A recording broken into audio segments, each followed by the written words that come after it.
Hi everyone, it's Eric the Crafty Cub again. Getting things organized.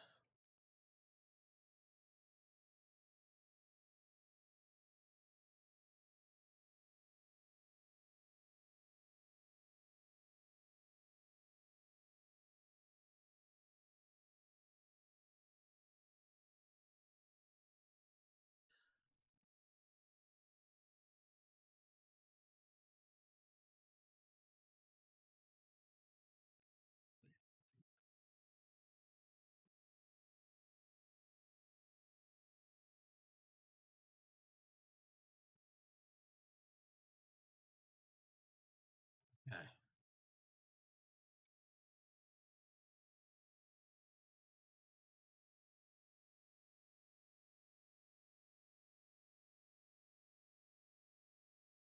Well, welcome to the stream. We're doing crochet today. I'm going to explain what crochet is and basics of the tools and supplies that you would need. Crochet is basically a way of forming fabric from yarn, string, usually a form of yarn. This right here is a sample of crochet, and the definition of crochet, I'm taking this from Wikipedia. It's a process of creating textiles by using a crochet hook to interlock loops of yarn or thread. The name is derived from the French term crochet, which means hook, because you use a hook to do the process. Hooks are made from many different things. You can have them from metal, wood, bamboo, plastic, etc. The key difference between crochet and knitting, and a lot of people confuse the two. Crochet, when you're forming the stitches, when you make the stitch, you finish the stitch. Knitting, usually you have open stitches. You're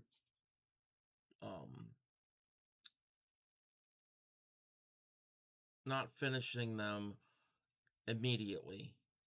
They're still open until you do another step and then you finish them off. So what we're going to need is some supplies to crochet. First, you're going to need yarn. Yarn, yarn, yarn. Yarn comes in many different materials. And yes, Seagam, I'm knitting. I'm not knitting. Yeah, because I'm definitely doing it wrong because I'm not knitting. You're going to need different materials. I mean, yarn could be made from different materials. Most common nowadays is acrylic, wool, cotton, nylon.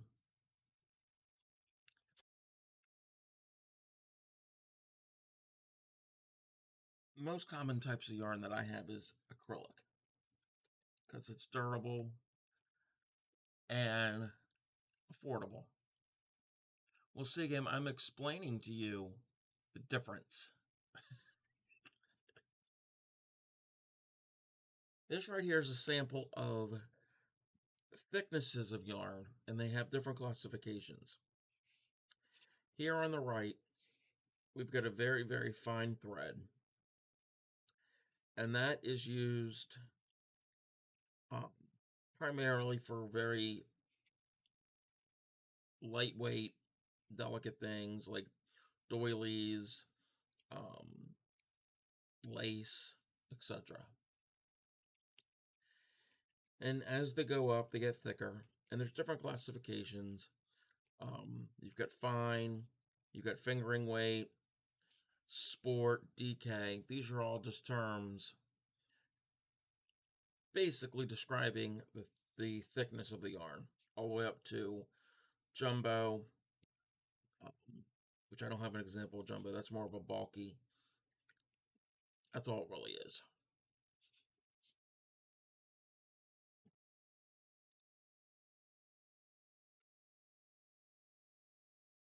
This here is an example of a label from a package of yarn.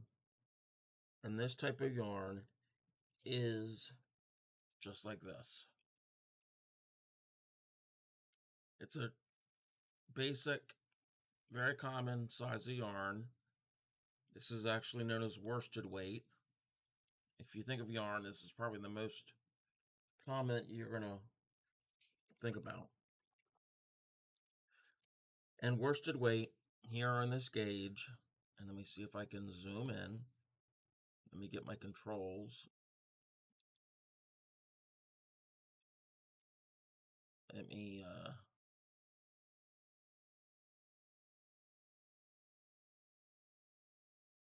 see if we can zoom in. It says number 4. That's a medium worsted weight. The very thin ones are going to be a 1.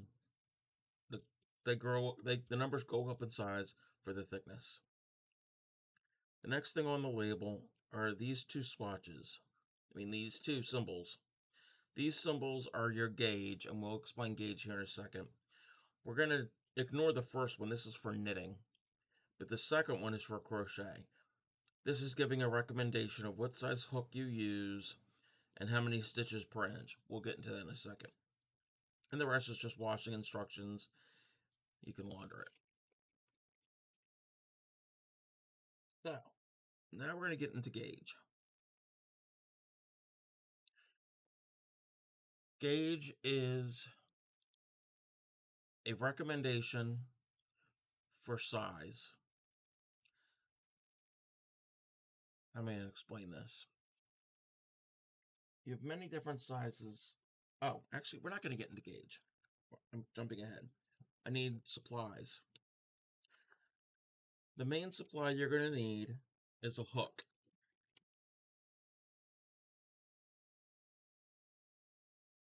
These are crochet hooks.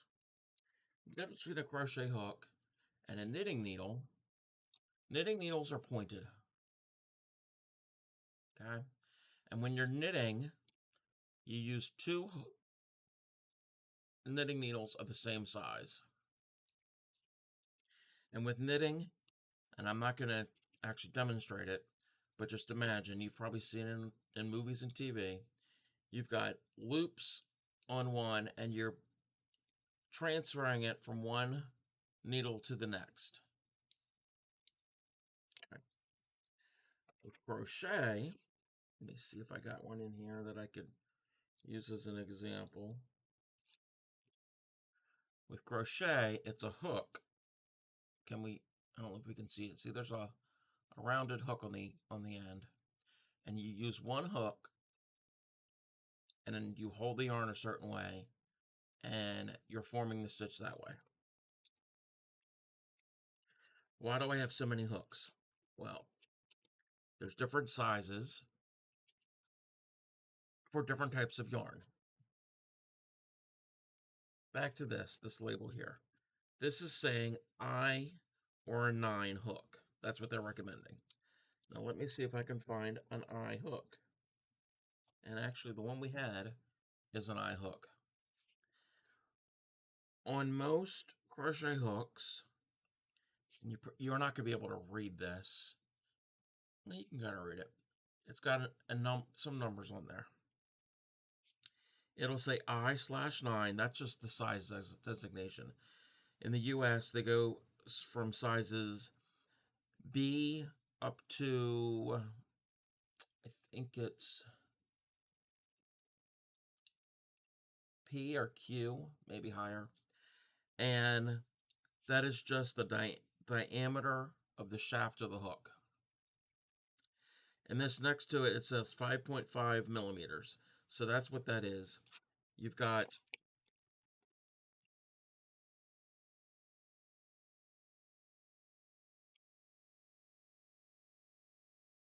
the diameter of this hook is 5.5 millimeters. Now the next one up would be, so that's an I. So the next up is J. Let's see if I got a J hook. That's a J hook. I know that they're both the same color. The color doesn't mean anything. The next one is J10, and that's a 6mm. So that's a 1/2 millimeter larger than the eye hook.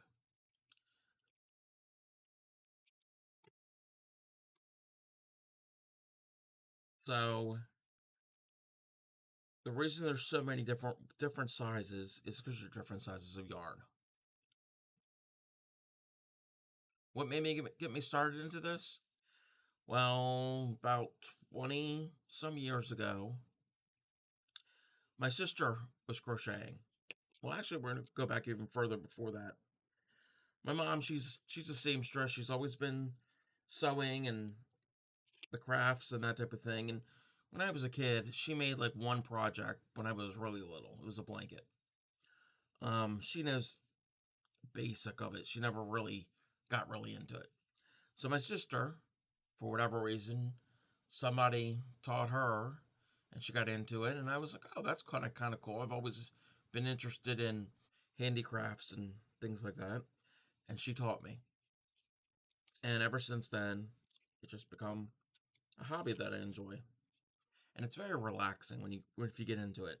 Starting off to learn, it can be annoying. In addition to these hooks here, and this is just a set of hooks. These are the larger ones. They're plastic. One of the reasons why these are made of plastic is because they're a lighter weight material. If you had an aluminum one, which that's what most of these are aluminum, it's going to get a little heavy in your hand if it's a bigger diameter. These are steel hooks. Now they're steel because they've got to be strong because they're really tiny. And believe it or not, there is a little hook on that end. These are for the finest of threads. And I could barely see that hook, much less make anything out with it. I have made something with one of these mid-size hooks before. I've made snowflake ornaments for a Christmas tree. But they're made of steel. Hey there. That's okay. Glad you're here. They're made of steel because you need something when the hooks are that small and fine. You need something strong because if it's aluminum, it could bend and your tool is done. So that's a brief explanation of hooks. Oh, another thing is in this country, we've got two basic styles of hook when it comes to the hook part, not the actual whole hook, but the hook part at the end. And I don't know how well this is going to show up. I don't know if you could see there's a difference between how the hooks are. There's one here that's more tapered and gradual and rounded. And then this little cut in the hook is sharp. If that's making any sense. Let me see if I can put a piece of paper behind that. It's kind of showing up on camera. That's just a preference. Some people prefer to work with a inline, this is called an inline hook, where the groove and the head of the hook is in line with the rest of the hook, the body of the hook. And it's a sharper indent. I do not prefer those. I prefer these, which you can see the head of the hook here sticks out a little further. In the crochet world, the ones that are in line, that is called a Bates hook because that is the big brand that makes that style hook. And the other one, that is referred to as a boy hook, B-O-Y-E. That's another company. There's other companies that make them, but these are the two big ones that make crochet hooks. There's actually a whole bunch of other ones, but these are the I guess the the companies that started these specific styles. That doesn't affect if you have, I don't even know what size this. Oh, these both happen to be eye hooks, which I just picked them up at random. These are the same diameter hook, but the difference is the type of the head, and they're going to create the exact same size stitch. It's just a matter of preference. Most of my hooks are the boy hooks because it's just, I prefer the way it works. So the main thing is you need a hook to crochet. Get this out of the way. Oh, in addition, all of these, for the most part, well, with the exception, those I use because they're the size I like. But pretty much all of this bundle here, these are ones I usually don't use on a regular basis. These are extras. If somebody's learning, I'll have them learn on these. If somebody knows how to crochet and we're hanging out and we're crocheting together and they don't have a hook, they need an extra one, I've got extras. That's pretty much what I'm in my collection. Oh, I dropped one.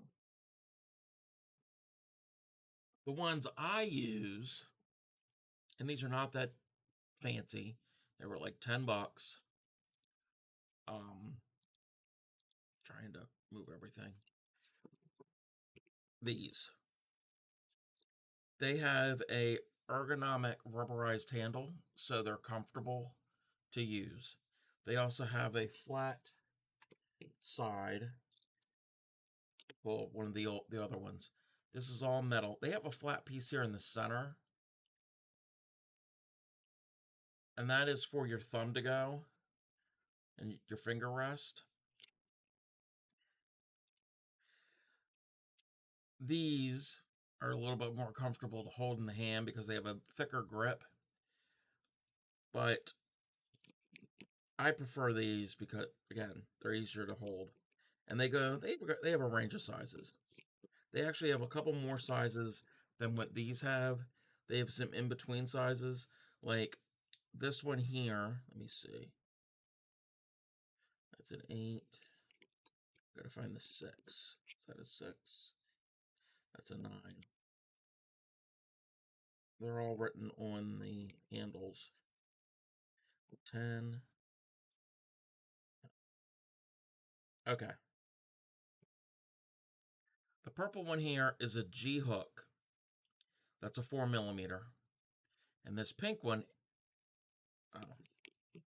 is an H hook, which is a 5mm. Well, this light bubblegum pink one doesn't really have a letter because it doesn't really fit in the US sizes for whatever reason. But this is a 4.5mm, so it's a 0.5mm in between the two.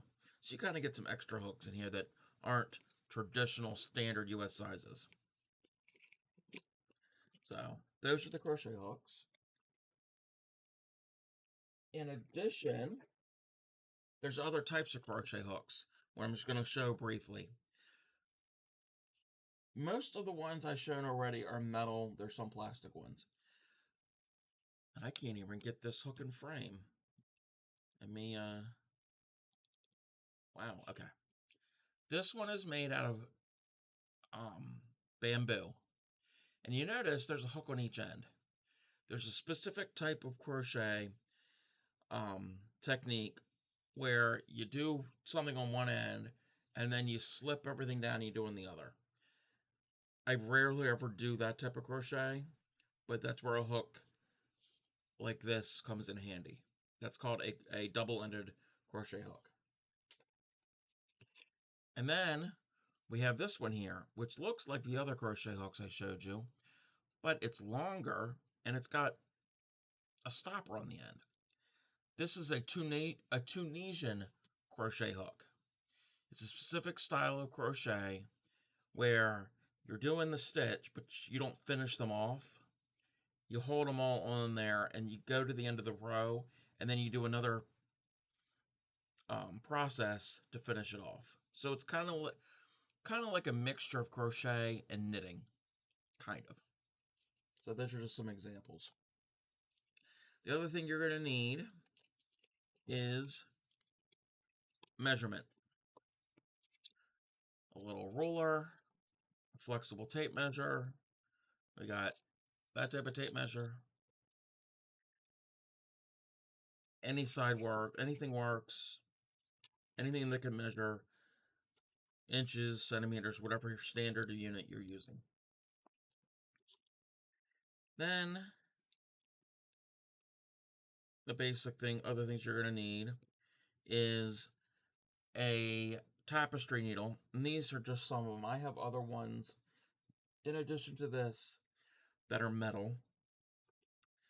But these are just blunt, large needles that you use to finish off the ends of your yarn to hide them in so they're not raggedy looking. And you're going to need some type of scissors. You can use full-size scissors, you can use safety scissors, you can use whatever. I got these small little foldable scissors here. And the thing I use the most, these are called thread snips. These are real handy. You just put them in your hand like that, and you go snip off thread. There's some other things you can have, and I don't have any of them. There are things called stitch markers. They're usually made out of plastic or sometimes metal, or you can even make them out of paper clips or anything. It's a little ring that if you're doing your rows and you have to count and you got to keep track of a certain progress you've done, you put in a little stitch marker, and then that way you don't have to go back and count again. You just go back to that point and reference it, whatever you need. I don't really use stitch markers that often. You can even use little bits of yarn. You can cut off a small bit of yarn, put it through that stitch, tie it off or whatever, and then it'll keep track of your progress. Those are the main things for supplies. Now we're going to get into gauge. I think I briefly talked about gauge when I was talking about hook size. So let's say you're coming across a pattern you find, and you can use a pattern, and this is from Red Heart Super Saver. Red Heart is one of the larger brands of yarn in this country. You find it in any place that sells yarn. It's probably going to have Red Heart, most likely.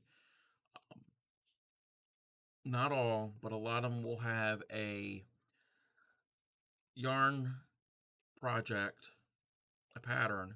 So this is just a baby blanket, and I'm not going to really show real quick in there. You can't really read it because I don't want to be flagged for copyright. But this will actually give you the instructions on how to make that project. And it'll say you need X amount of colors, and they assign it anyway. But it will also say on here, if I can read this is saying a square 4 inches across,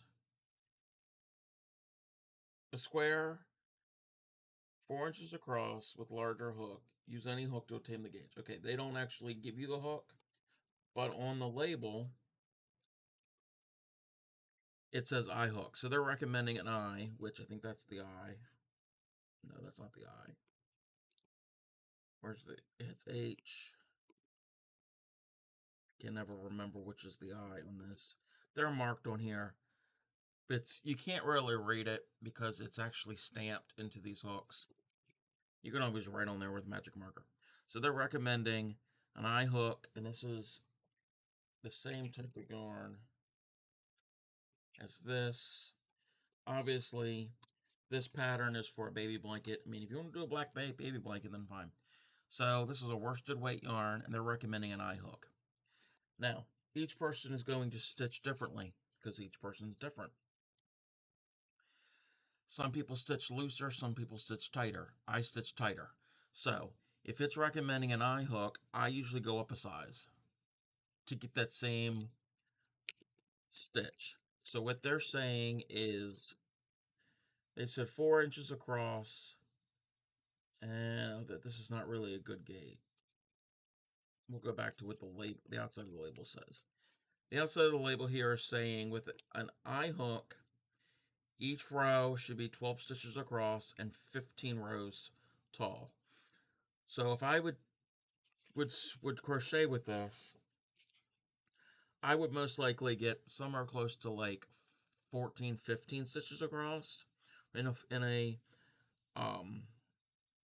4-inch square, because I crochet tight. So if I wanted to make certain I got those 12 stitches in 4 inches, I go up a hook size. That really doesn't really matter too much if you're making something like a scarf or a blanket where things don't have to be exact size. But if you're making a fitted garment like a sweater or whatever, size gauge is important. Now, that's where this comes into play. This looks like a mess here, but each of these samples is there in each of them there's 10 stitches in each row, and there's 10 rows. So this is a smaller, and this is all using the exact same yarn. This is all using this size yarn. It's not this color, obviously, but it's a worsted weight yarn. Hello, everybody who's joining. So this was done with a smaller hook. So like I said, you got 10 stitches in each row, and there's 10 rows for each one. So that's a smaller hook. And then as you go up, you can't really see that much of a difference between the two, but we're going to go up a few of them. And that you could tell is a much bigger piece. It's because the diameter of the hook is going up. And you go up even more, you can see how it's more loose and airy looking. That is, again, because of the hook, and also since there's less yarn, meaning the thickness of the yarn, to go around the hook, you're going to have more airy, lacier looking fabric. But again, these were all done 10 stitches per row, 10 rows, all the exact same yarn. So that's what gauge is. The other thing I'm going to show you is an overview of stitches. We're not going to get into all the different stitches tonight. That's what the rest of the month is for. But these 4 samples here, again, these were all done with one size hook. I think this is done with an eye hook. So, where's the eye hook again? I should hold on to that. Can't remember what color it was.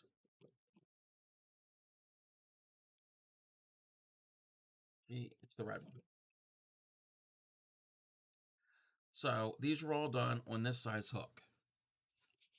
Each of these, again, are 10 stitches across 10 rows. But they look totally different. It's because they're different types of stitches. This here is what is called a single crochet.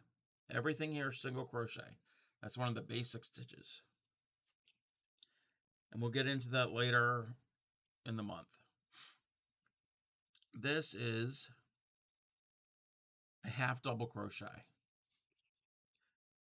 It's the same amount of stitches per row and the same number of rows. It's just a bigger stitch. This is a double crochet, same, 10 stitches across, 10 rows. And this is something called a triple crochet. There's some other smaller stitches that are involved in crochet, but these are the basic ones. So you have these 4 basic, and then 2 or 3 other ones. It's how you put them together will determine your different patterns and stitches and what they look like. So far, everything that I've shown you here are stitches in rows, back and forth, back and forth, back and forth. The other way that you can crochet is something called crocheting in the round. You can make circles, squares, and instead of stitching, go here, and then it's a technique you do where you do them and then you flip your work and you keep going. So you're going back and forth. This, you don't flip your work. You're just going in a circle. Each time you go around, you get bigger and bigger and bigger.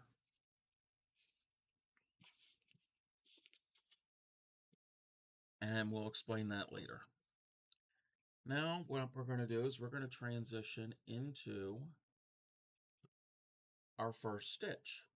And I'm going to show you how to do something called a chain stitch.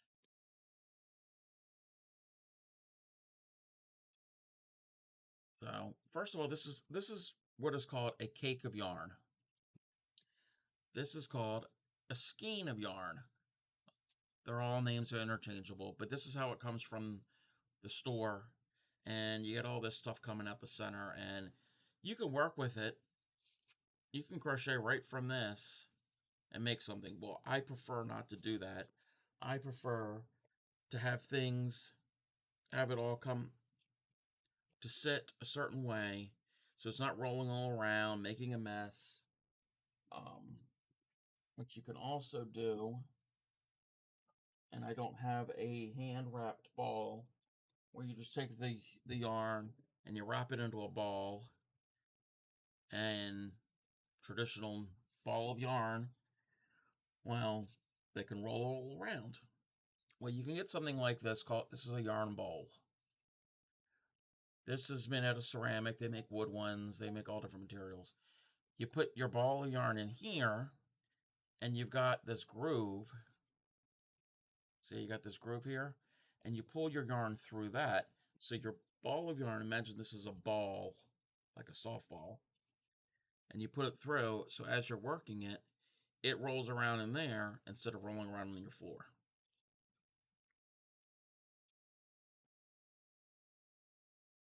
Turn things back over there where I have them.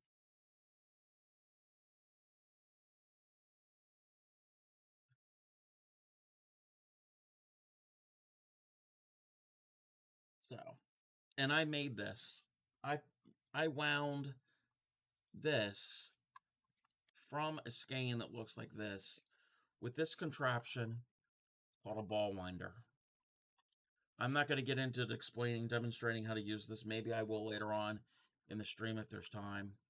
But that's kind of cool to watch and to use. But that's how this was made.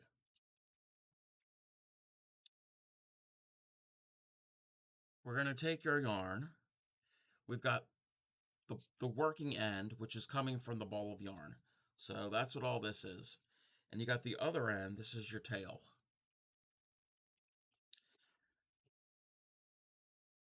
The way you hold this and the way you do this, each person's different.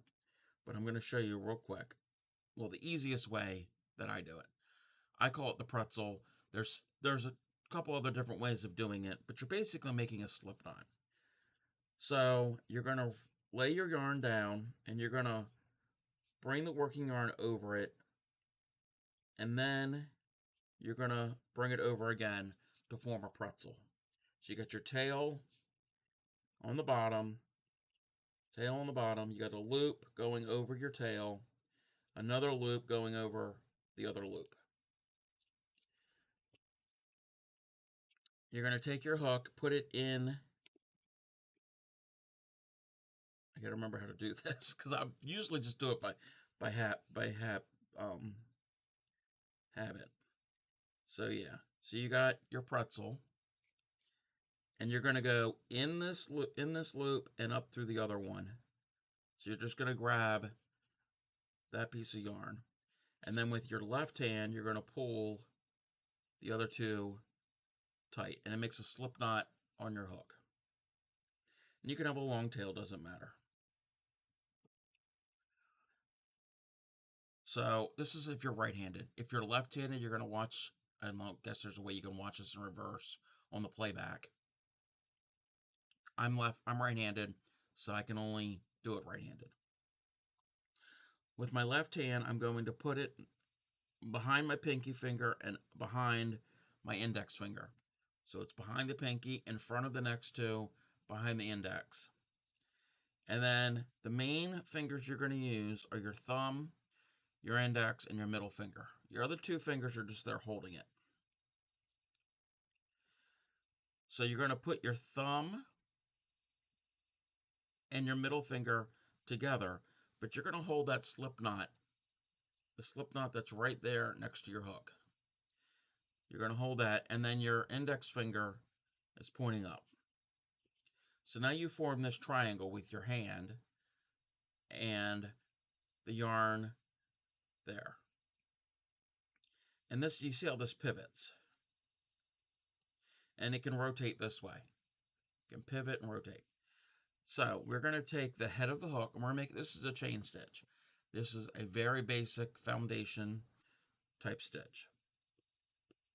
You're going to take the head of the hook, and you're going to have the hook, the point of the hook, pointed to your hand. So you're going to go in. You're going to go in that motion like that. And you're going to go under that yarn. And again, you're not turning your hook down.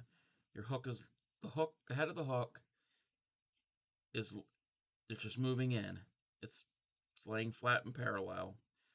And you're going to dip under, and you're going to pick it up so it's wrapped around the hook.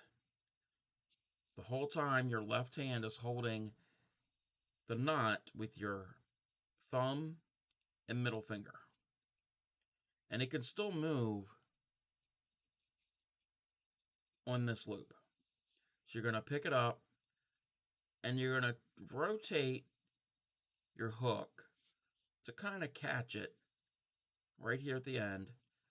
The head of the hook is rotating, and you're going to pull, well, my slip knot's a little tight. You don't want your slip knot to be that tight.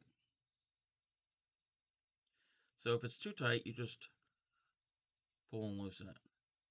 I don't want it that loose. Go through, and you're gonna, again, you're gonna go in, pick it up, turn it a bit to catch it, and you're gonna bring it through that loop that was near the hook. We're gonna do that one more time. Pick it up, grab it, and now down here, around the rest of the hook here, the bottom part, there's a loop on there from that slip knot that you made. So you're going to pull it through that loop. And that has formed a chain. I don't know if you can see that. That's a chain. So then we're going to do the same thing. We made one chain, and we're going to hold that chain between our thumb and our middle finger on our left hand. Go over and grab it again. And if it pops out, it pops out. You're just going to put it back in and start. Another chain. You just keep doing that. And I'm going to do a bunch more. I've done this for a long time. I can chain for miles. There I made a series of chains. It's kind of like braided. It almost is a V-stitch. Well, that's one side. If you flip it over, it looks slightly different. And they look like chain, like links on a chain. That's why they call it chain stitch. When I'm teaching somebody in person, I have them do this. And I tell them to do 20, however many chains. And you got that long there. And then I tell them take the hook out. And this is, next thing I tell them, the look on their face is panic. I tell them, I said, here, hand it to me. And I grab it. And this part of the yarn, where they're working, I pull. And I rip it out. They get mad at me. I tell them, practice. Try it again. So the first lesson that I tell people, once they can learn how to do the chain, chain a bunch, rip it out, chain a bunch, rip it out.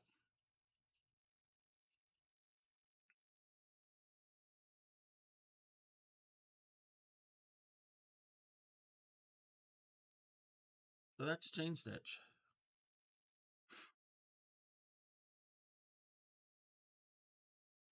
That is the basic foundation of crochet. All of these samples here were all started with a chain stitch. Because you can't just start stitching into thin air. You need to have something to build onto. So I'm going to chain stitch 20. So I ripped it out and starting over. So we got 1, 2, and as I stitch, I'm moving my thumb and middle finger closer to the hook. 3, 4, move it to the hook. 5, 6, move it to the hook. I mean, you could do it 7, 8, 9, 10, but then it's going to get unwieldy and you're not really going to have control. 11, 12, 13, 14, 15, 16, 17, 18, 19, and 20. Anybody have any questions if anyone's still here? Get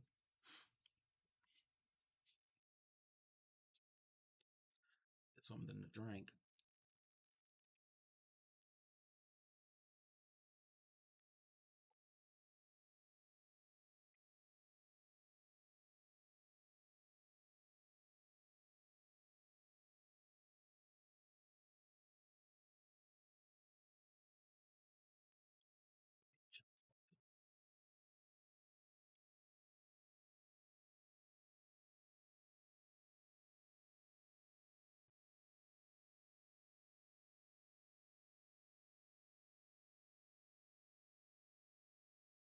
Okay. So now we can go on to slip stitch. So we got our 20 chains. Slip stitch, you're not really going to see it so much, and I will come back to slip stitch in later streams or whatever. Slip stitch is you're going to keep your chain, and if you see there's a V, it forms a V, and I don't know how well you can see that,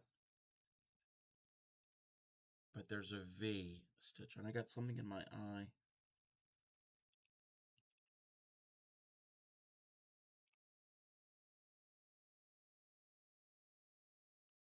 Well, what we're going to do, we got a V here, and it's probably a little difficult to see. Let me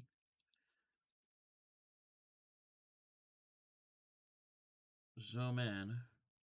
Hey, Supernatural, Daniel, welcome to the stream. Actually, it's probably better to have shown all of this zoomed in. I'm learning. So we've got our chains. That's okay. I'm going to start over and do some more chains. I'm going to start that over, and maybe people can see this better.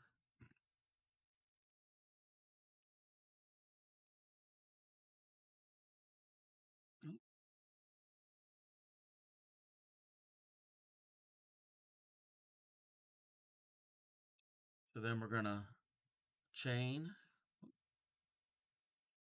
1, 2, 3, 4, 5, 6, 7, 8, 9, 10, 11, 12, 13, 14, 15, 16, 17, 18, 19, and 20. So the anatomy of the chain, we got our V, but actually there's another strand in the back. I don't know how well that's showing up on camera.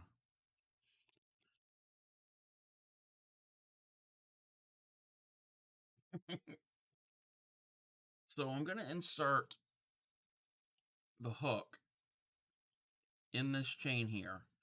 And again, it's pretty difficult to see. I don't have the best setup. But there's 3 strands. There's a strand here, there's a middle one, and then there's an outer one. If you can kind of see that. You're going to put it in between, well, between the first one, the bottom one, and the middle one. So then you're going to, once I put it through, you might be able to see. You've got 2 strands on the hook on top, and on the bottom, we're not counting this loop part. We're counting the part that's at the end. We got a loop there. So we've gone into the chain, and to slip stitch, and you're not really going to see much of this. The reason you're going to use a slip stitch is if you need to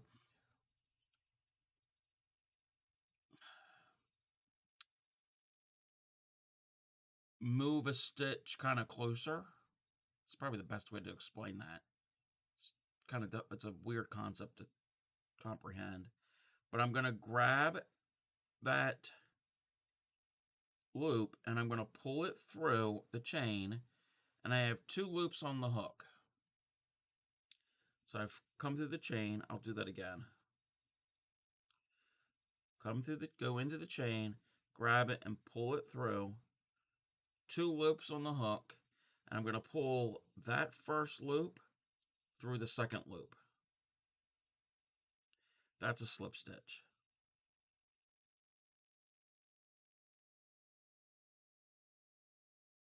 Grab it, pull it through.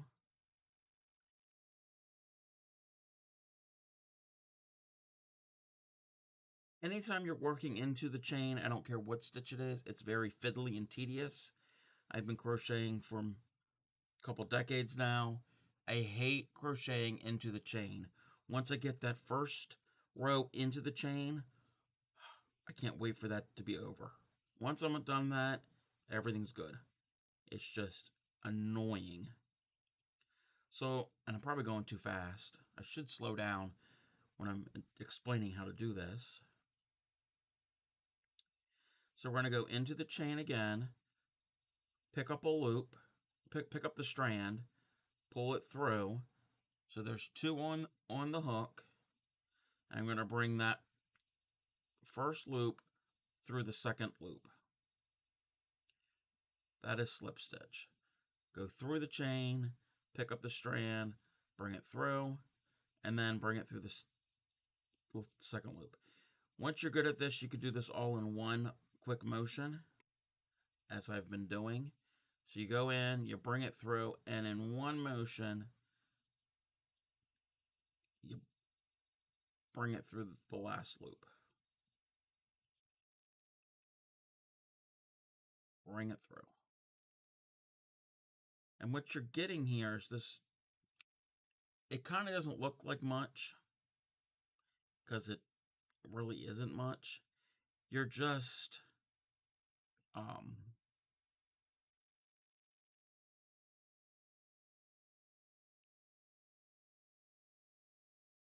you're making a, not really, well, it is a tighter stitch, but it's hard to explain. Hard to explain exactly what I'm doing. Again, once we get to do other stitches, I'll revisit slip stitch.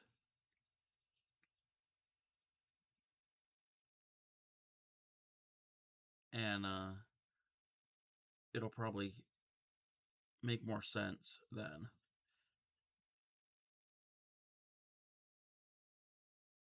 So we're going to go through the hook, pick it up, bring it through, and bring it through the loop on the hook. Pick it up, bring it through again. So in the chain, pick it up, through the chain, through the loop.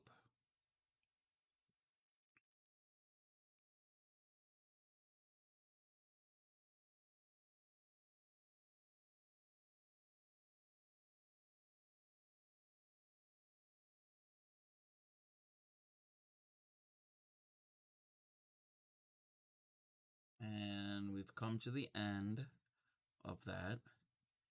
And that probably looks like nothing at all. I mean, it looks a little different, slightly different than the original chain. It's a different stitch. Normally, you're not going to be doing a whole row of slip stitches. Unless you're finishing something around an edge, you could do that. Usually, you're going to do a slip stitch here and there or whatever, depending on the pattern you're doing. A word about patterns. You could follow a written pattern. But after you know all of the stitches, again, you're first going to need to learn how to do the stitches to do a written pattern. But after you've even done that, if you know the basic stitches, you can make up your own patterns. And I do that a lot. I'm like, oh, let's try this stitch with this stitch and see how it looks. So that's slip stitch.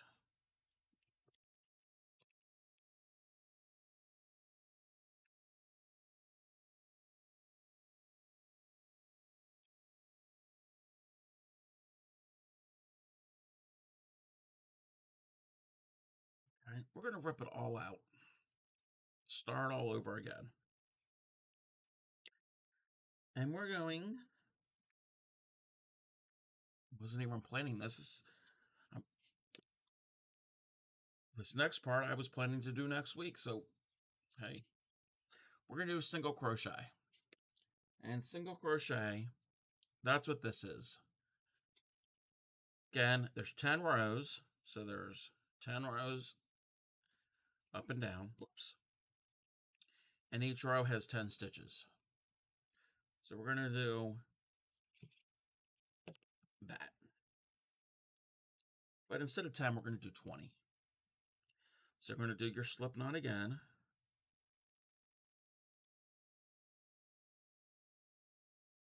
And we're going to chain 20. 2, 3, 4, 5, 6, 7, 8, 9, 10, 11, 12, 13, 14, 15, 16, 17, 18, 19, 20. We're actually going to do one more. And that one more is a turning chain, and we'll get to that in a second. So that last one really does not count. So to do a single crochet, we're going to skip the first chain next to the hook, and we're going to go to the next one. We're going to insert into the chain, grab the yarn, and pull through. Now we have 2 loops on the hook, kind of like what we had with slip stitch. Now what we're going to do is we're going to grab the strand, which is called yarning over. So we're going to yarn over. Technically there's 3 on the hook, so 2 actual loops, and then we've snagged it.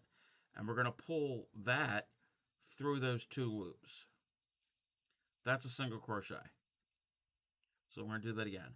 We're going to put the hook into the next chain,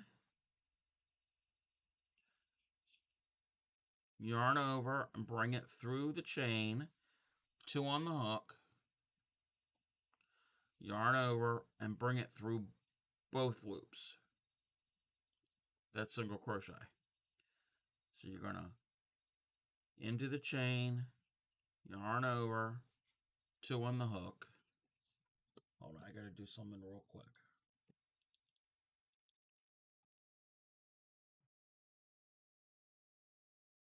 Two on the hook, we're going to yarn over through the 2. Again, we're going to put the hook into the chain. We're going to yarn over, bring it through. We have 2 on the hook. Should have used a different colored yarn. Actually, that's what we're going to do. We're going to switch over to orange. that might show up a little bit better on camera. That's what I should have done to begin with. Learning process.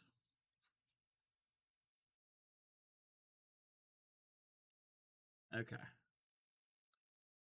Slip stitch. Chain. We're going to chain 21. 1, 2, 3, 4, 5, 6, 7, 8, 9, 10, 11, 12, 13, 14, 15, 16, 17, 18, 19, 20, and 21. So the second chain from the hook, we're going to go in, yarn over, bring it up. We have 2 loops on the hook. Oh, we can see that a lot better. Yarn over, bring it through the 2 loops. Go to the next chain, into the chain, yarn over, 2 on the hook, yarn over, bring it through the 2. Into the chain, yarn over, 2 on the hook, yarn over, bring it through the 2 loops. That's single crochet. Into the chain, yarn over, 2 on the hook, yarn over, bring it through the 2.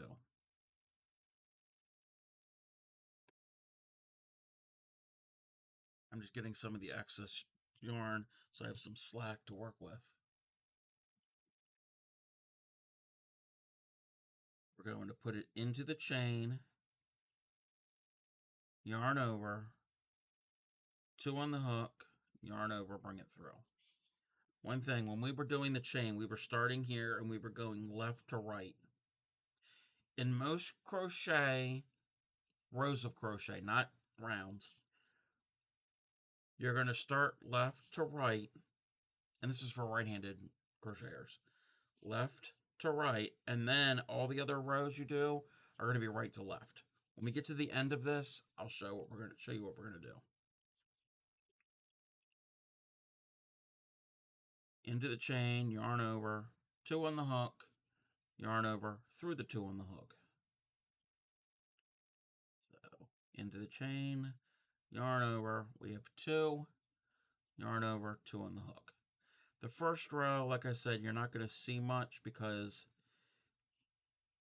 it's going to blend in a lot with the chain. But you kind of need that chain there to, like I said, to as a foundation. You need something to start with. You can't just make stitches appear literally out of thin air. So through the chain, yarn over, 2 on the hook, yarn over, through the 2 loops. Through the chain, yarn over, 2 on the hook, yarn over, through the 2. You're just going to keep doing that till you get to the very last stitch. And this is a sample, but if you're doing, let's say you're doing a blanket and it calls for 240 stitches. Well, first you need 240 chains, however long. And then again, that goes with gauge. You're going to figure out how many inches you need. Let's say you need a blanket, let's say 80 inches wide. Well, you're going to have to figure out how many stitches you need to make that 80 inches. If it's a blanket, you're really not going to have to worry about gauge too much. Like I said earlier. But let's say you have a blanket and it's 240 stitches. Well, you do 240 chains, and then let's say you're doing the first row, which that's what we're doing right now, is the first row of our project, and it's single crochet. Well, you go back, you go 240 stitches, one single crochet into each chain.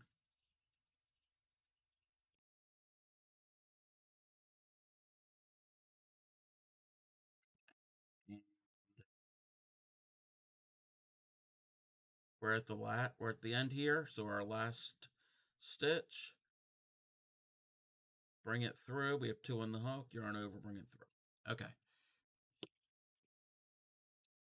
and it's going to curl because you're putting tension and there's twist in the yarn, so it will curl up.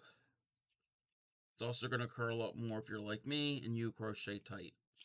But that right there, the side closest to me down here is the chain, but on the top side is the single crochet. Now we're going to go to row 2. And the reason why we chained 21 beforehand, and we only have 20 stitches now, which I should have been counting as I was going, is because you need a turning chain. Think of it as you're building, well, you're building levels, you're building rows up. So you've done one. Well, to do the other one, you need to get a step up to get to that level to do the row. So that's what the turning chain is. So we're going to do a chain, basic chain stitch. You're going to yarn over and pull through. Now, some people will turn. We're going to turn our work here in a second. Some people turn first and chain. Some people chain and then turn. It doesn't matter. So we're going to chain, and now we're going to flip. So now all of our work is to the left. And like I said, each row is going to be working right to left, because we flipped it. So we've chained, and that will give us the height we need to get up to. If you're doing single crochet, if your next row is single crochet, you're going to chain 1. If you're doing, and I'm not going to demonstrate this right now. If you're doing a half double crochet, you're going to chain 2. If you're going to double crochet, you chain 3. And if you triple crochet, you're going to chain 4. That's a rule of thumb. Basically, so you have enough height to get the row. Because if not, the end of your row here is going to be really short and compact, and then it's going to throw everything off. So now we're going to single crochet again. So we're going to put it through the stitch. Now that we have a single crochet, we don't have chains anymore. That hole right there, and that hole, and that hole, these holes here are the holes of the single crochet. This here, not down here, but this here, and this, and this, these are the single crochet stitches that we've done. So we're going to put the hook in. Another beauty about crochet is, let's say we're going to stop. Well, we can just pull our hook real loose and make a big loop and take our hook completely out, and we can use that hook for another project. If we're knitting, you're going to have open stitches. So you're going to have a bunch of loops on here, and if you take it out, your knitting's going to fall apart. So usually with knitting, they're going to be on your needles until you're done your project. Crochet, you could take it out, set it to the side. That big loop is going to prevent it from unraveling. And if it does unravel, it's only going to unravel a stitch or 2. It's not going to unravel a whole row of stitches with knitting.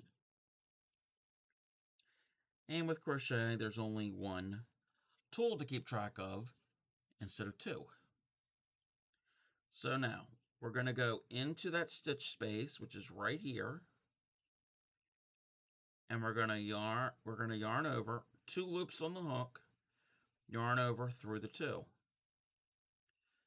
into the stitch from the row below, yarn over 2 on the hook, yarn over and through,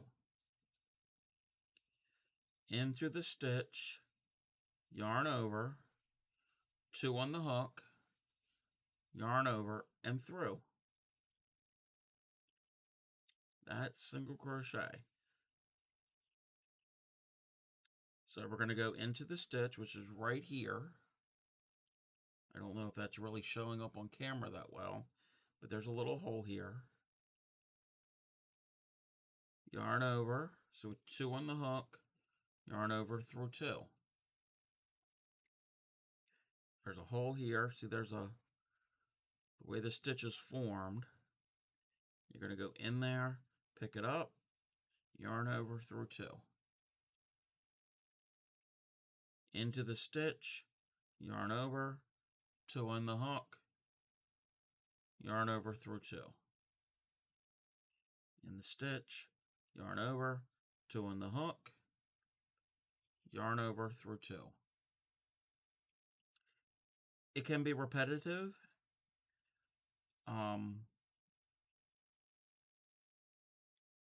That part of that is a relaxing. I don't know what the word is. It's like a rhythm, I guess, you get into. And I'm doing this pretty fast, but I'm just trying to demonstrate, because I'm going to go to the next row.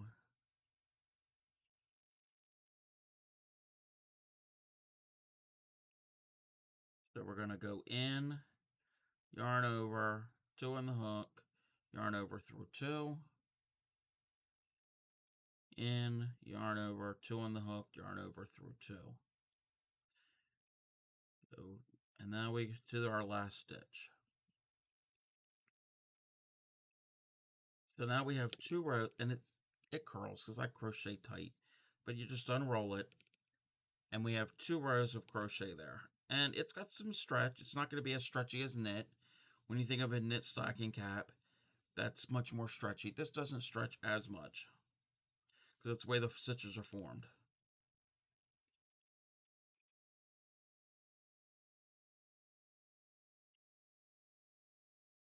We're going to do another row. We're going to chain stitch, flip, into the stitch, yarn over, 2 on the hook, yarn over through 2. We're going to continue that stitch pattern. And once you get good at it, you can go pretty fast like this. One thing to point out, if you're starting out doing this, your tension is going to be all off. So the first thing you make is going to be, it's probably not going to be what you're not probably not going to be happy with it. Because when I first started, I wanted to make a rectangle like what I'm doing now, and I ended up getting a triangle because I was counting there was a right amount of stitches per row, but as I got better and practice, my stitches got tighter together, so it got narrower at the top.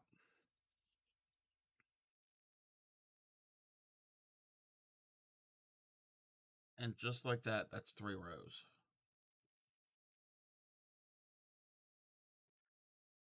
So we're going to do some more.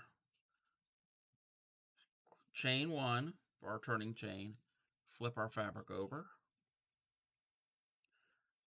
and continue. This is all single crochet. What I'm doing here is exactly like that, same stitch.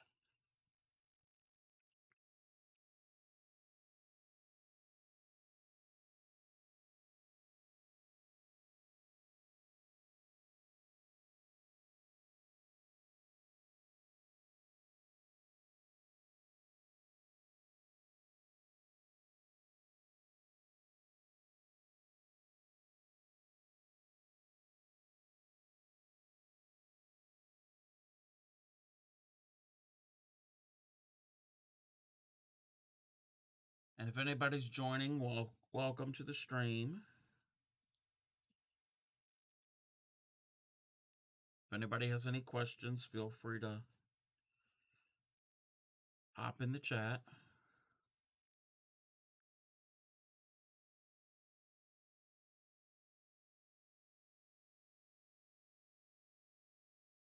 Now we have another row. We've done 4 rows.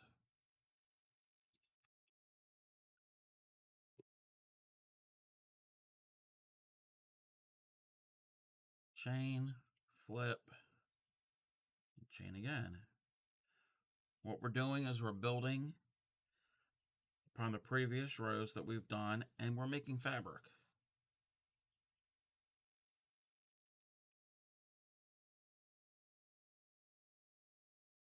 A little bit about the history of crochet that I've been able to find.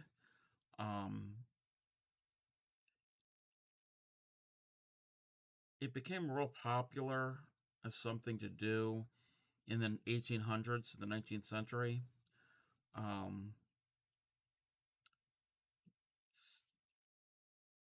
little bit different than traditional knitting.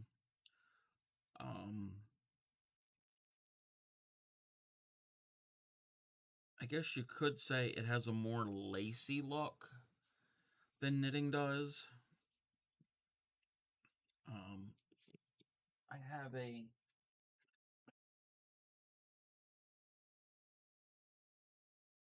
example of something that's knitted.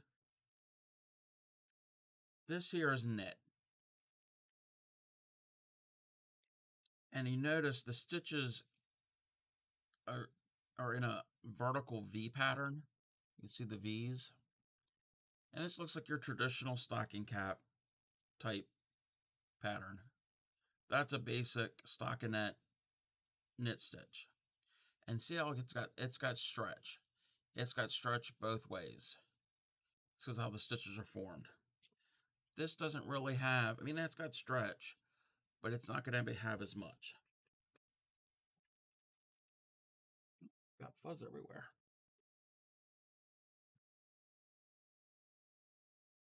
Like I said, crochet, the word crochet means hook in French. I'm not certain if it actually, the art form itself has origins in France. I know one thing that is related to crochet. They think a lot of, when you think of crochet and knitting, you think of grandmas and sitting on the rocking chair and that type of thing. Well, the way our society is, it's become, and the way society has become, it's become more commonplace for men to crochet. Hi.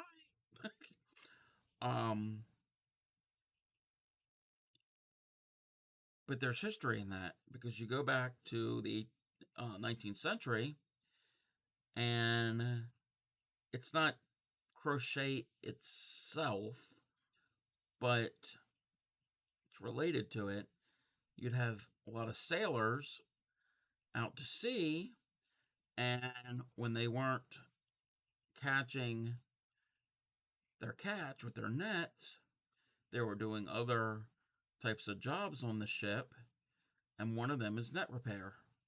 And they wouldn't use a crochet hook like this, but they would use some type of tool,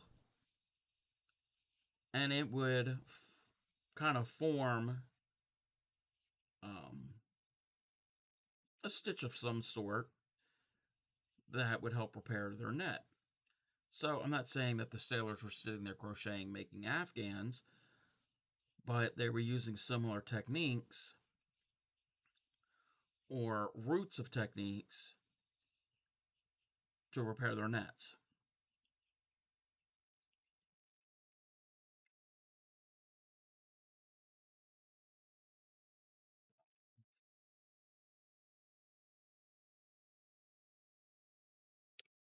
We've got a curled mess, but again, that is because of my tension.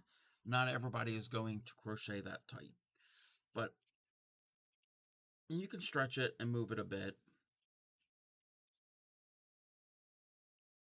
And over time, it'll relax and loosen up. So I think that was what, 5, 6 rows? I've lost count.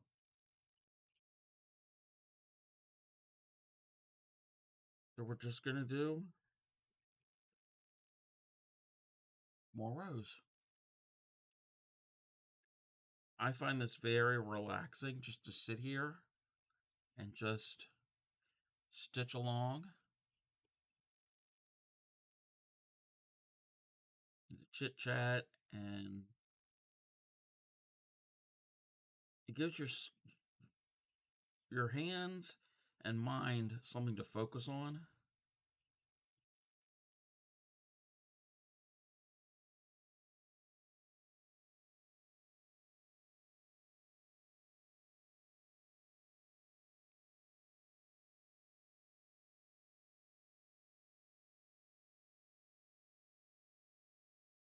And I'm still pulling from the center pull ball. This is called a yarn cake, actually.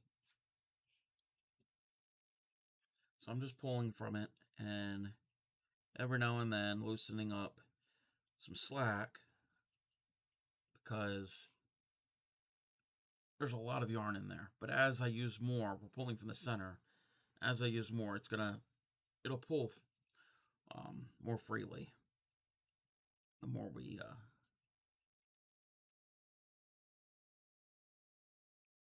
work on it. One thing I wanted to show you, step aside from the yarn, from the crocheting, there's different types of yarn. So what we've been using is worsted weight, very common. And this is acrylic. This here is, what did they classify this as? Let me see. What are they calling this? Could never remember. Um,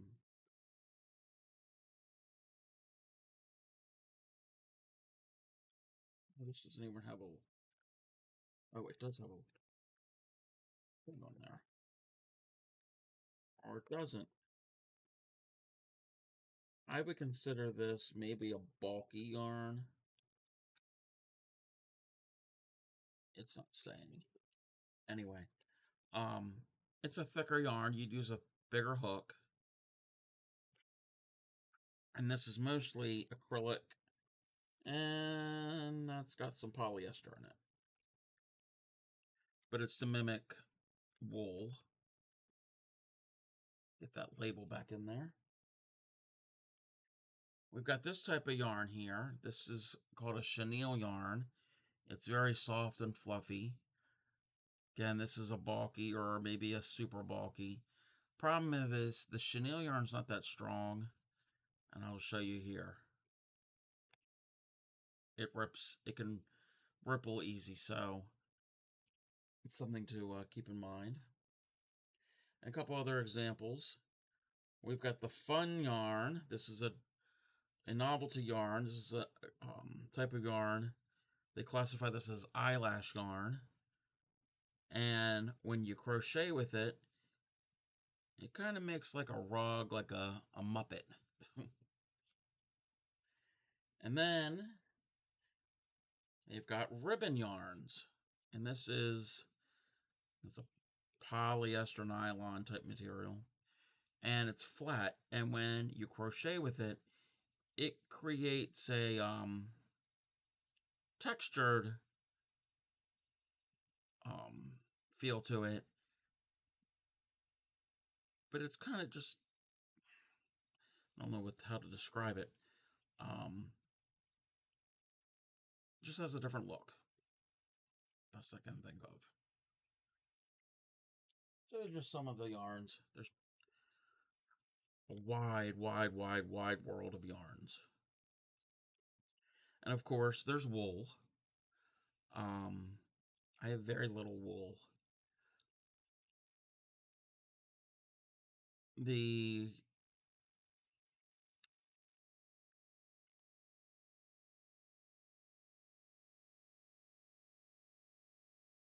with wool, sometimes depending on the type of wool, you have to be careful. Depending on what you make, is you have to be careful how you launder it. There are superwash wools, which means they've been treated in a way that will allow you to launder the garment or the item in your washing machine. But that's not true for most wool, because with wool, and that's a whole nother topic, which I might touch on sometime in the future. But with wool, real wool, if a mixture of agitation and heat um, can felt it, which means you're basically fusing the fibers together, and you can also shrink it. But with acrylic, it's a man-made item. Um, it's plastic, and you don't have to worry about shrinking and felting and all that stuff. And then there's cotton. I like crocheting with cotton because I like just like the feel of it, um, the smoothness. Well, it's not really smooth. Well, it can be smooth. Just like the tactile sensation of working with cotton. I've got some cotton. I don't have many, um, but I do enjoy crocheting with cotton. And like I touched on, there's acrylic, which I'm using right now. There's polyesters, and there's blends. There's some yarns that have a certain percentage of different types of fibers for different um, properties.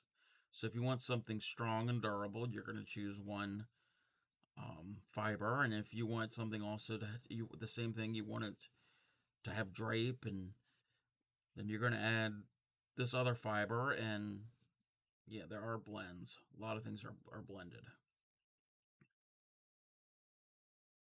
But with that, especially if you're going to add certain types of wool, that's going to raise the cost. It's a lot cheaper to make acrylic yarn, so you're going to spend less for it because it's easily mass produced. Where certain wools, especially some rare breeds of sheep, and that's a whole nother topic to get into, um, you're going to pay some more for that because of the rarity of the breed could play a part into that. Also, the time that is involved of making that yarn, and that's something I could possibly touch on at a later date of how they make yarn from wool. And then same thing from cotton. These are renewable sources, but again, it takes time. You got to raise the animal or grow the plant. Oh, another natural fiber is flax.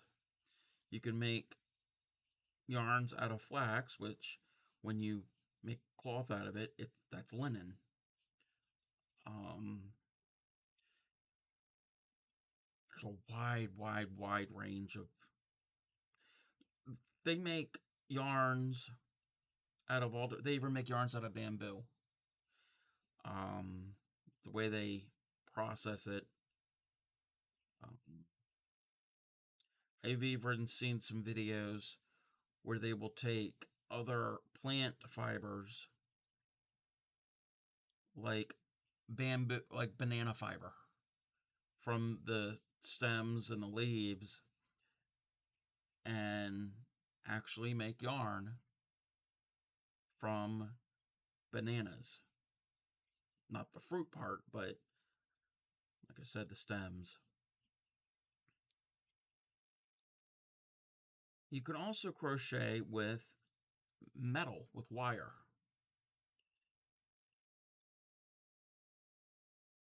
Um, Anything I think of.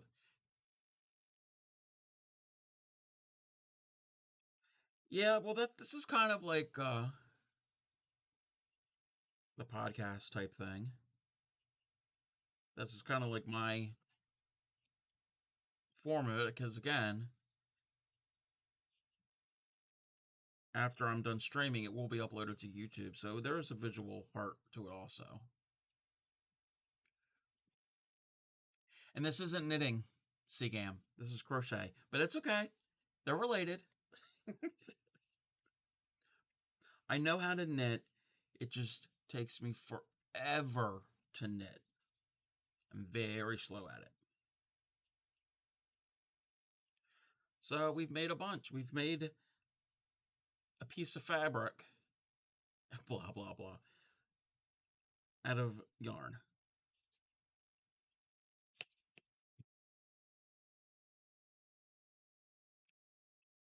I wasn't even expecting to do this stitch today. That was planned a couple days in advance. So I got to find other things I got to do for December. But that will happen. We'll figure it out. So like I said, there's a long-term project coming up for January. Well, starting in January. So I'm going to do a couple more rows. And I might be ending the stream here soon. I'm very tired today.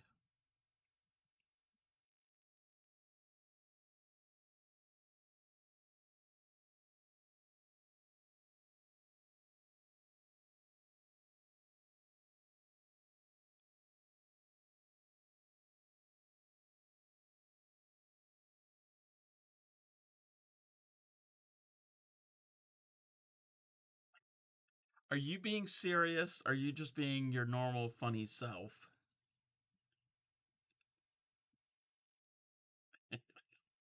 Man, it's a very nice piece of fabric. Can never tell with you, Seagam.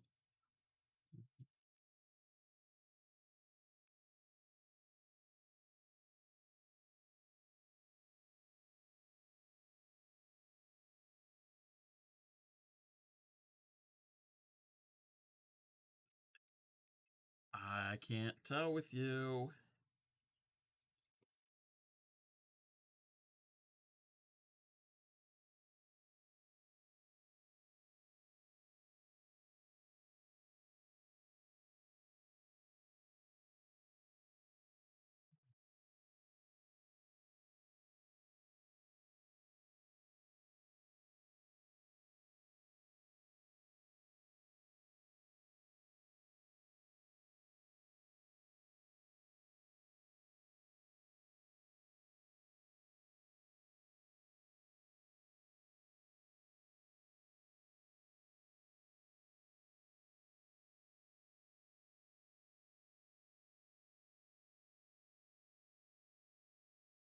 Okay, that's cool, Daniel.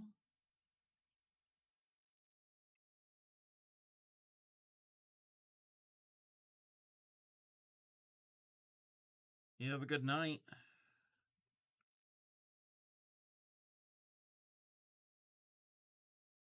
My hand's starting to go numb. That's what happens if you do this quite often. Your hands go numb. But that's why you need to take a break and stretch. So that's our little sample piece we've done. It didn't do 20 rows, but that looks a lot like that.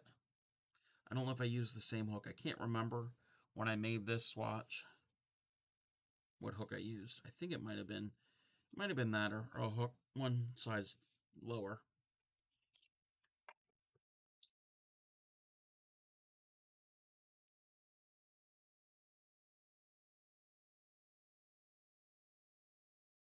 Something to drink.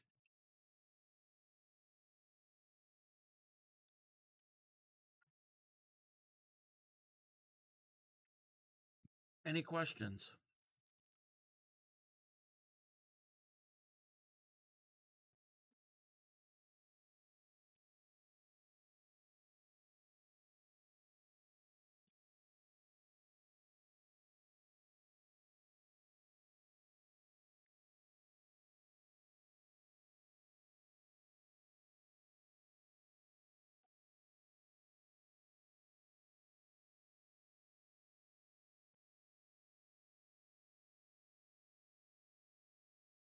You know, put my hooks away in this bag.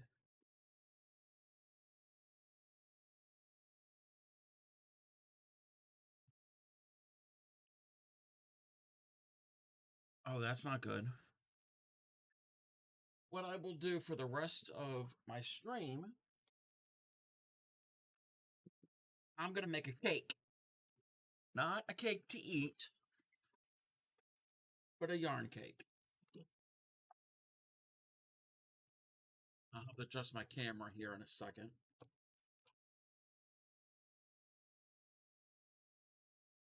Just setting up my cake winder.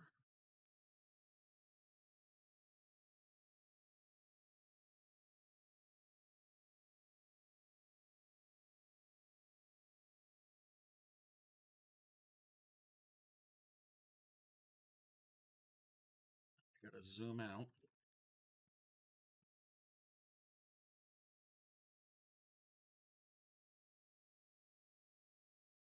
Okay. This here is the cake winder, and it's got a crank closest to me. This is the spindle where the yarn cake is going to form, and you got your guide here. So I'm taking this yarn from the skein, and I'll even lay it right here. It's got to be off camera a bit.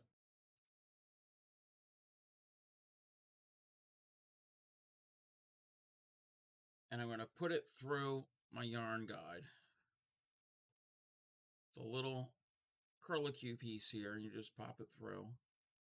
And the top of the spindle, there's a groove.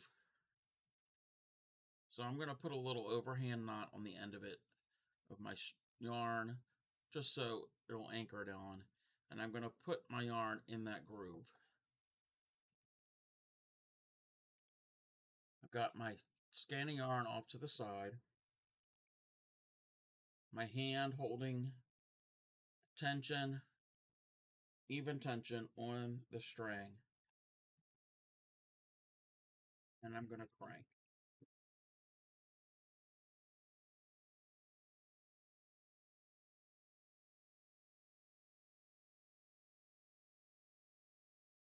And what's happening is it's forming center pull yarn cake.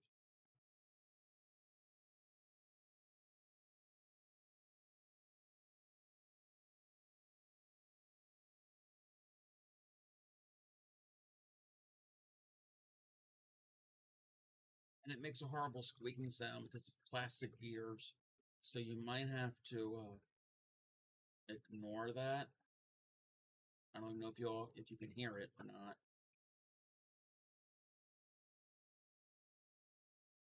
Try not to make that sound.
Might have to stop every now and then because I got a little bit of a knot. And that happens. That's how it comes from the manufacturer. Maybe that's a knot that I can't. Oh, can't fix that because that's where they started and stopped the production run, but that's fine.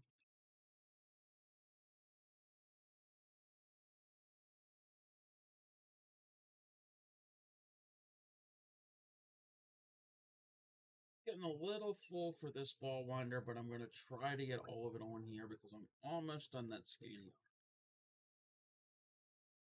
Starting to hit that yarn guide a little bit.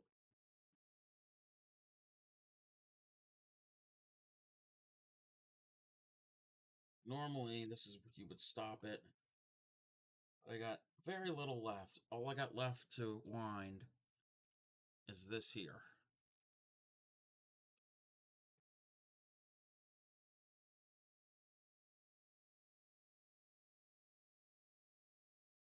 Hey, Cuppy.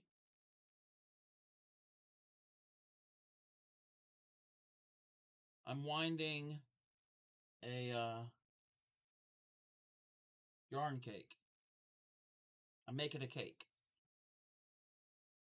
Actually, what I'm doing here at the moment is I'm untangling a bit of a knot.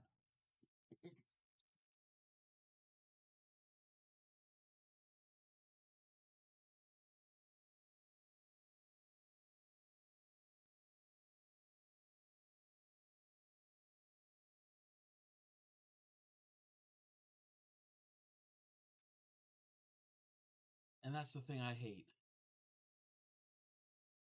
Yes, I've shown this not here on stream, but with chatting with other people before, and I've been doing this, and they've been mesmerized by the ball winder. I've got a couple other tools that, not tonight, I'm not going to demonstrate them tonight, but in future streams, that kind of move in circles too, and I've had friends that were like, wow, that is so cool, just watching it spin around and around and around.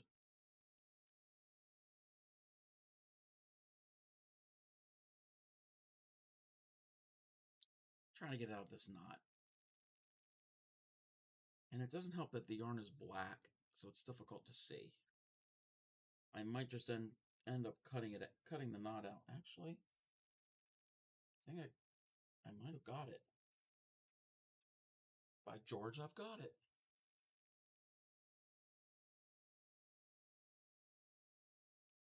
Okay. Back to the spinning. Now I'm near the end, and it's going to hit that yarn guide. So I got to be careful. I'm going to have to do it by hand and move it over a little bit.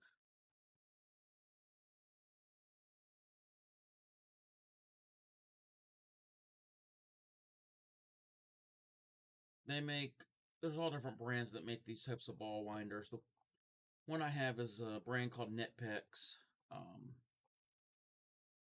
There's all different companies that make them. And they make them all different. Mine's out of plastic. They make some out of wood. So I'm just tucking that tail around the outer side. And then in here, it's got a little bit of a divot. Well, I'm going to pull this string out. Later on, if I use this yarn for anything, this is what I'm going to start with. This is going to be what I use to start my project. But it's got a divot here. I'm going to take the label banding and I'm going to fold it up. And I'm going to stick it in that divot of the ball winder. And I'm going to pull the ball off. And then that way, when it comes off, the inside is going to contract and around that paper label. So now, if I don't remember what type of yarn this is, I got the information and you're all good to go. Most of my yarn are made into cakes. I prefer it to work with it that way. You don't have to work with it in a cake. Let's readjust. Put this back down. So to recap, what we did is we learned the chain stitch, we learned the slip stitch, and the single crochet.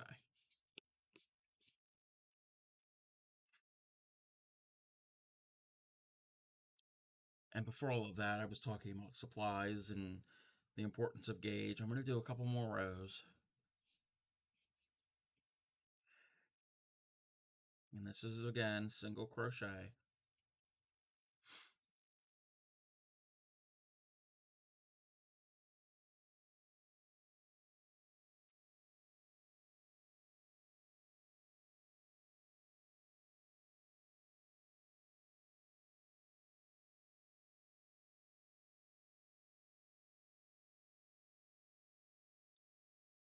if you mess up a stitch, you just take it out, yank out the yarn, put it back in a loop, start again.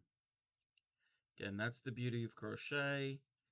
You're not messing up an entire row like with knitting. If you miss a stitch, trying to fix it can be a pain, and you're gonna have to rework, and the technique that you do to bring the stitches up and around. And this, you just pop it out, rip it out, put it back in.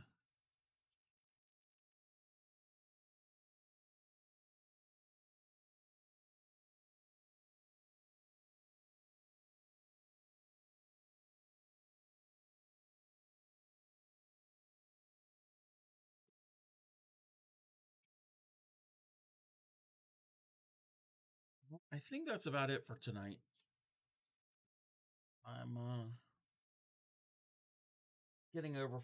trying to get over from being sick. I think I've got like a sore throat. It's a change in the weather type thing. It's nothing serious.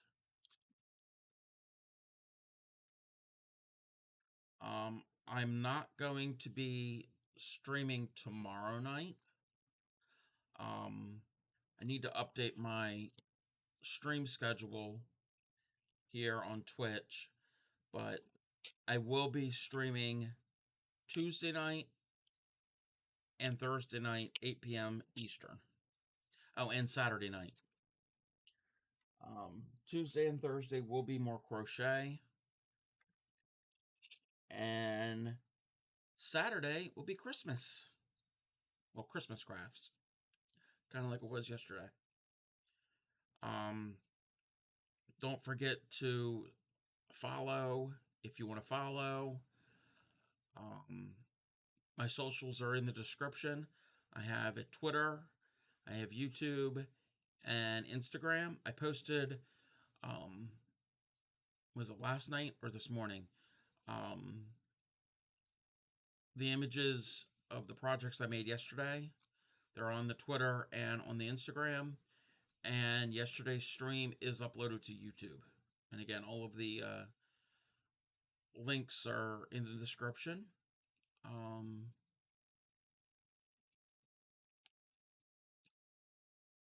don't know what else to touch on, but you all have a good night, and I will see you on Tuesday.